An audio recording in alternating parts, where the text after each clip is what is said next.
2020 was a gamer's paradise. It was just fantastic title after fantastic title. And they didn't go soft with the boss fights either. Hi folks, it's Falcon, and today on gameranx, the hardest bosses of 2020. Starting off at number 10 is Old King Alliant from Demon's Souls. When it comes to difficult bosses, we have to mention the Old King. The Demon's Souls remake is amazing, and the final boss of Boletaria Castle, basically the real final boss of the game, does not screw around. He is very aggressive, he has multiple combos, he can whip out this really scary attack that hits like a massive area around him. It's so big you might think it covers the entire arena at first. Like, he's just a tough enemy by himself, but he's got this one attack that's absolutely brutal. This grab where he will literally suck the souls out of you, permanently lowering your max level. Like, it's just an amazing dick move in so many ways, and it's actually kind of surprising they kept it in for the remake. I'm personally glad they did. Thankfully, once you get the hang of this guy, he's not too difficult to dodge, but he does still steal your levels, which sucks. On the difficulty scale of human opponents in Soulsborne games, he's not actually that hard. It's pretty easy to just bait him. He'll do a lunge attack and then you just punish him, but it's his nasty tricks we feel earn him a place on this list.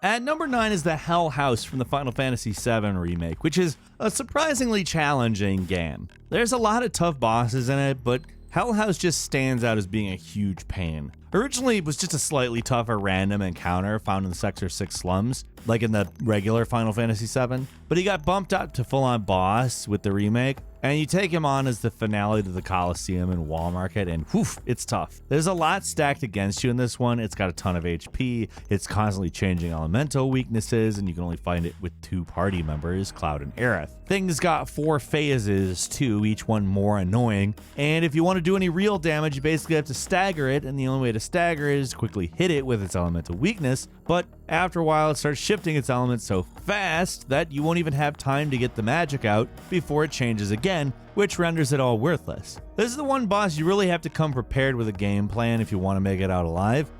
This is a slog, and it's the first time the Final Fantasy remake really shows you its teeth. It's not technically the most difficult boss in the game, but holy crap, it feels like it is sometimes. At number 8, it is Theseus and Asterius from Hades, which you'd think Hades, the god of the underworld and the dude the game is named after, would be the hardest boss in the game, but nope, it's these 2 clowns. It's actually not really clear-cut. Many argue that Hades is a harder boss, but for my money, these guys are the hardest for a few reasons. While the Hades boss fight is a traditional brawl, maybe a couple of tricks, these guys are just unfair. Basically, Theseus throws a spear at you from a distance that's incredibly damaging, while Asterius takes you on up close with a big swinging axe. It's really easy to lose track of Theseus, and he'll just hit you with his spear and you won't even realize the timing of it. So dodging is hard. What makes it worse is they're damage sponges, like you're gonna hit him a million times. And it is going to take some time. Taking out Asterius actually isn't too bad. Outside of his incredibly annoying bull charge attack that seems to track you perfectly and won't let up, it's really Theseus that's the real pain. He doesn't have a lot of HP, but he's always throwing spears. And when he's not doing that, he's casting screen covering spells. And when he's not doing that, he's hiding his shield like a total coward. And he just drags this fight on and on and on. So yeah, Hades' tough boss fight for sure, but in my mind, these guys are worse. And number 7, it's Razor Hughes from Cyberpunk 2077, the world of Cyberpunk, a place where you would think some big dude with muscles wouldn't be a big deal, but you would be wrong about that. He's the final fight for the Beat the Brat side job, and Razor is no joke. If you want any chance of standing up to this dude, you're gonna need basically the best cyberware you can get, because when you fight him, it's no weapons, no stims, no nothing, it's just you and your fists, so you'll really want to be prepared. And sure, he's probably not too bad if you put all your points into fist fighting, but this is Cyberpunk we're talking here, and basically everyone's putting their points into guns, so right off the bat, you're probably gonna have a severe disadvantage. There's nothing he does that's all that unique compared to other fighters, he's just super powerful. Like for me at least, he would take me out in a couple punches. And I could barely do anything to him. There's a reason the game give you the option to just throw the fight, but why give him the satisfaction Why give this non-player character that is scripted the satisfaction indeed? You want to beat him, right? Even if it's kind of impossible. There is one fun thing you can do, though. You can act a little revenge. Just sneak a cattle prod into the arena before the match. Glitches out the game a bit, but it's really satisfying seeing the guy go down. At number 6 is Shabbata Katsui in boar form from Nioh 2. Huge pain in the ass, comes out of nowhere. Kind of like the first game, Nioh 2 kind of runs out of steam a little bit in the back half. The bosses aren't quite as threatening as some of the earlier encounters, but not this guy. Fought near the end of the game, Shabbata's a big brute with a ton of HP, a super aggressive fighting style, and a very small area to fight him in. There's so much about this that is just incredibly frustrating. His grab attack, it seems like it has a hitbox that's like a lot bigger than it should, and his large number of charge attacks that you have to avoid, his going nuts attacks that take forever, you have to just wait out. Actually, you know what? There's just a huge amount of waiting around for this guy. You don't get a lot of opportunities to attack in, other than just this really easy attack to deflect. There aren't really a lot of safe spots is what I'm getting at, though. And yeah, he has a massive amount of HP, like I said. So it turns into a battle of attrition pretty quick. After a while, it's not too hard to recognize his patterns, but the fight gets so long, it's just like, whew, I'm trying to maintain focus here. It's weird because a lot of the bosses before and after this guy really aren't that bad, but for whatever reason, this dude's just a total beast.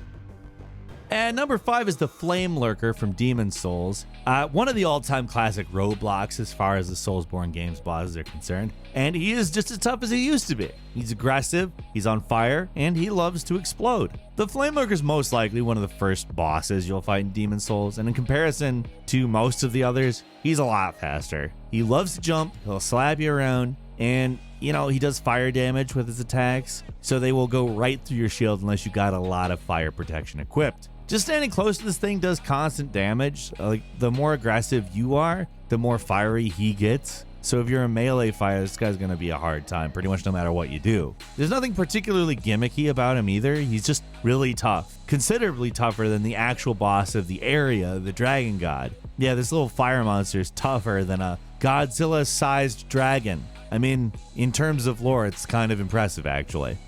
At number 4 is the Unchained from Mortal Shell. Yep, the other big Dark Souls-like game of the year. Mortal Shell isn't too difficult, mostly, but the final boss can really be a handful. It's got a wide range of attacks, it's super aggressive, and annoyingly it can cause these 3 waves to form on the surface of the water you're fighting on, which interrupts your attacks or slows you down. And if that's all this guy did, that would be challenging enough, but nothing too bad. It's just what he starts doing after you take its health down to, I think, less than 30%. That makes it so nasty. What it does is generate this giant whirlpool in the center of the area and slowly sucks you in. And on top of that, it summons these shadow enemies that aren't too annoying on their own, but if they get sucked into the whirlpool with you, they'll start healing the boss. So yeah, you are going to want to take them out as fast as you can. Of course, you get too close to the center and fall in, game over. Any boss that can heal itself is just going to be a pain, and this guy's just one of the worst.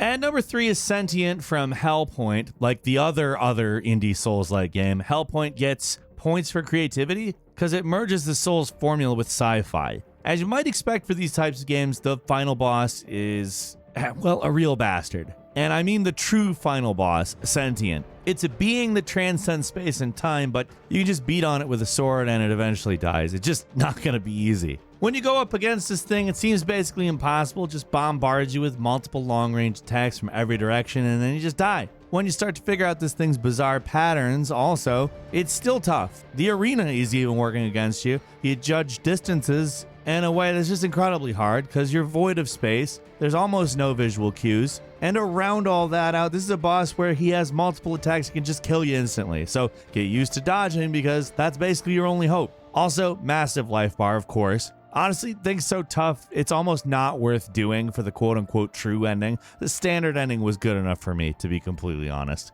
And number 2 is the Man-Eaters from Demon's Souls. These guys sucked in the original game on the PS3, and they suck now. It's a relatively basic boss. You enter the boss area with one Man-Eater. It's kind of annoying. It pulls out this dash attack, knocks you off the narrow bridge, and you have to fight this thing. But it doesn't seem too bad. But, you know, then another one appears. So you got to deal with 2 of them on this narrow bridge area, because if you miss one of the timed dodges, you just die. You fall off and die. It's possible to nearly kill the first one before the second one appears, but good luck with that if you're a melee fighter, because he spends a bunch of time just flying around doing these long-range attacks. Fun. The 8-way rolling makes it a lot less likely you'll mistakenly roll off the ledge, at least in the remake. So that one change makes this version of the boss a little easier, but otherwise it's still pretty hard.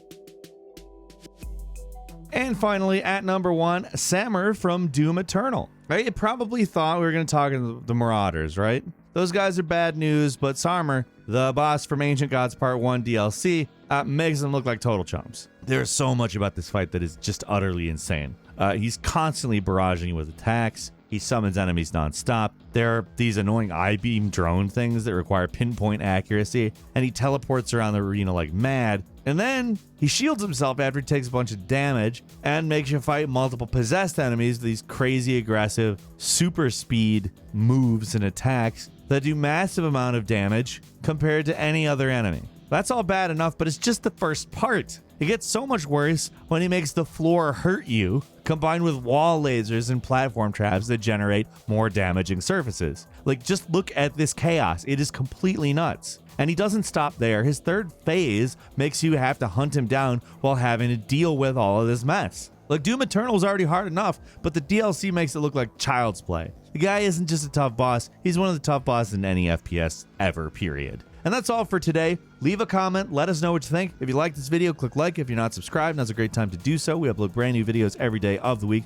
and the best way to see them first is, of course, a subscription. So click subscribe, don't forget to click the notification bell, and as always, thank you very much for watching this video. I'm Falcon, you can follow me on Twitter at Falcon the Hero. We'll see you next time, right here on gameranx.